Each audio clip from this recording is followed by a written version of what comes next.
In today's video, I'm going to teach you how to set up a help desk or ticket system in WordPress. We'll go from the initial plugin installation all the way to testing a real support request, so you can make sure everything is working properly before your visitors start using it.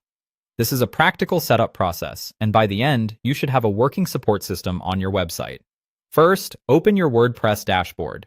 This is where you'll manage the entire setup, including the plugin installation, settings, forms, and ticket responses. Once you're inside the dashboard, go ahead and install the Helpdesk or Ticket System plugin shown in the tutorial. Make sure you're selecting the correct plugin, since many support plugins have similar names and features. After the plugin is installed, activate it. Activation usually adds a new menu area in the dashboard where all of the support features will live. From there, complete the initial setup. Depending on the plugin, this may include basic preferences like how tickets are handled, what labels are used, or how the support area is displayed. Take a moment here to review the defaults so the system matches the way you want to manage support. Next, create your customer support departments or categories.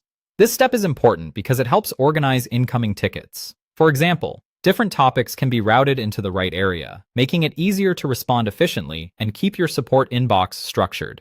Once that's done, configure the ticket submission form. This is the form your customers will use to contact you, so make sure it collects the information you actually need. Keep it clear and simple so people can submit requests without confusion. After the form is ready, add the support form or support page to your website. This makes the help desk accessible to your visitors. Depending on the plugin, this may be done through a shortcode, a dedicated page, or a built-in support portal. Just make sure it's easy for customers to find. Now configure email notifications for new tickets and replies. This is what keeps both the support team and the customer informed whenever there's an update.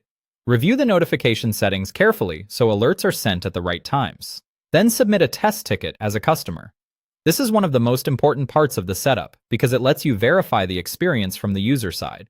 After submitting it, open the ticket from the admin helpdesk area, send a reply, and change the ticket status to reflect the update. Finally, confirm that the customer receives the response. If that message arrives correctly, your helpdesk system is working and ready to use on your WordPress site.